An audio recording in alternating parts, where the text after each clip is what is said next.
Welcome to The Explainer. Today, we are unpacking one of the most powerful ideas in all of human history, nationalism. I mean, this is the force that toppled ancient empires and literally built the world we live in right now. But how did it happen? How did people go from being, loyal subjects of some king to seeing themselves as citizens of one single nation? Well, let's find out. Our story really kicks off in 1848. This year was called the Springtime of Peoples. All across Europe, revolutions were just erupting, shaking the old monarchies to their very foundations. And right in the middle of all this chaos, one artist dared to imagine a completely new way of thinking about the world. His name was Frédéric Soriot, a French artist. And what he did was create a series of prints that laid out this incredible dream for Europe, not as a bunch of warring kingdoms, but as a family of democratic nations. And the symbolism here is just so powerful. I mean, look at it. Soriot imagined this long procession of nations, each with their own unique flag, all marching past the Statue of Liberty. And down on the ground, you see the shattered crowns and scepters of kings, the old, broken system of absolute rule. This wasn't just a pretty picture. It was a radical vision of a world built on freedom, not force. So, how did Europe get from that artist's dream to the actual nations we know today? We're going to look at that initial dream, then the backlash from the old empires, the revolutionary wave that just wouldn't quit, the nuts and bolts of how you actually build a country, and then finally, we'll look at nationalism's dark turn. Let's dive right in. So, the first real-world attempt at forging a nation out of a kingdom started in France way back in 1789. The French Revolution wasn't just about getting rid of a king, it was about completely rewiring how people thought about power, about loyalty, and about who they were. You know, the French revolutionaries were brilliant strategists. They didn't just grab power. They created a whole new shared identity. They introduced these ideas of the fatherland and the citizen, which replaced the old way of thinking, where you were just a subject of the king. A new flag, a single national language, a national anthem. These were all tools to make people feel like they belonged to one big French family. But this grand democratic experiment, well, it was fragile.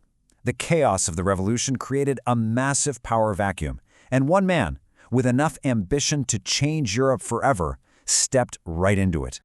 Napoleon Bonaparte. He rose through the ranks, declared himself emperor, and yeah, he destroyed democracy in France. But, and this is the paradox, as he conquered Europe, he actually spread the modernizing ideas of the revolution. His Napoleonic Code got rid of the old feudal system, where peasants were basically tied to the land, and it established equality before the law. So you have this dictator who, ironically, modernized a huge chunk of the continent.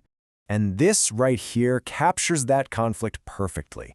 At first, so many people across Europe saw Napoleon's armies as liberators, freeing them from their old lords. But that feeling soured really fast when they realized that liberation came with, well, high taxes, censorship, and being forced to join Napoleon's army. They had basically just traded their old chains for new ones. But Napoleon's ambition was just limitless. His quest to conquer all of Europe finally united the old empires against him. And in 1815, a huge coalition of Britain, Russia, Prussia, and Austria finally cornered him. At the Battle of Waterloo, his empire came to a spectacular end. So who were the winners in all this? The conservatives. Their one and only goal was to hit the undo button on everything the French Revolution and Napoleon had done. They wanted to bring back the old world of kings, the church, and all the strict social hierarchies. So they all got together at the Congress of Vienna and literally redrew the map of Europe to suit themselves. The whole point was to create this careful balance of power and keep France contained, making sure no single country or revolutionary idea could ever threaten the old order again. But they were underestimating the power of an idea whose time had come. The conservative order they built was like a dam trying to hold back a flood. The ideas of liberty and nationalism, they just kept spreading in secret, biding their time, waiting for the right moment to burst right through. The Austrian Chancellor, Duke Metternich, who was pretty much the main architect of this whole conservative order, he knew exactly where the danger was. He famously said this because he got it. He understood that these ideas of liberty and nationalism were contagious. Whatever happened in France was bound to inspire others. And wouldn't you know it, he was right. In July 1830, revolution explodes in France again. That spark immediately ignites an uprising in Brussels, which leads to Belgium breaking away from the Netherlands. It also added fuel to the fire of the Greek struggle for independence from the Ottoman Empire, which they finally won. The dominoes were starting to fall. But here's the thing, nationalism wasn't just being fought for on the streets. There was also this huge cultural movement going on called Romanticism.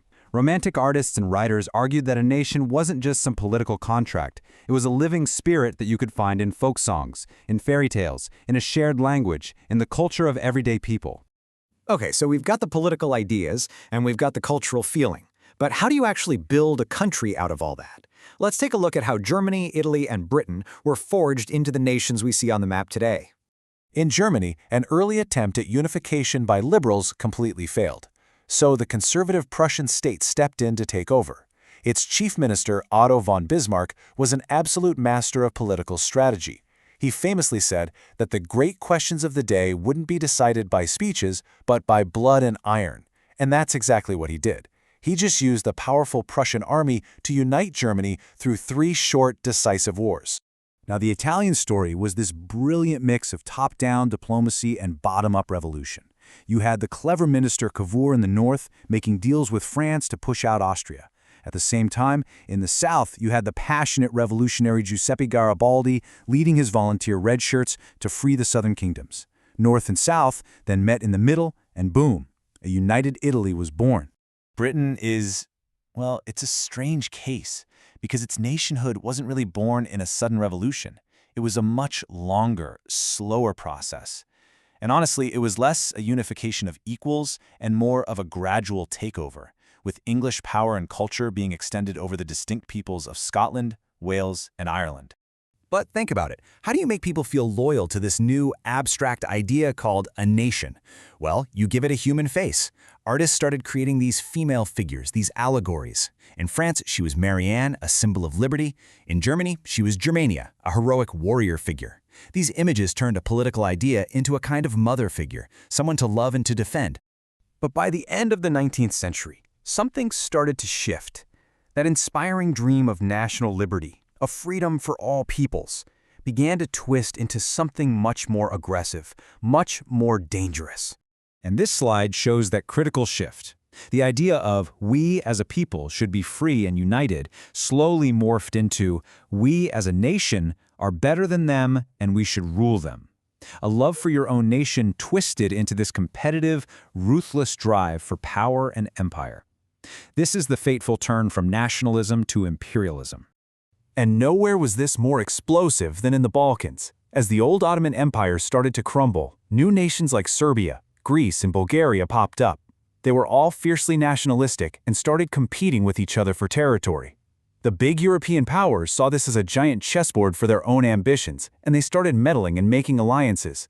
This volatile mix turned the entire region into a powder keg, and in 1914, it finally exploded, igniting the First World War. And so that brings us full circle. An idea born from an artist's beautiful dream of free nations marching toward liberty had, within 100 years, fueled a rivalry that led to one of the most destructive wars in human history.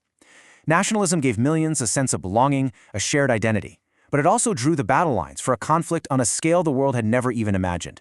And that is its complicated and often tragic legacy.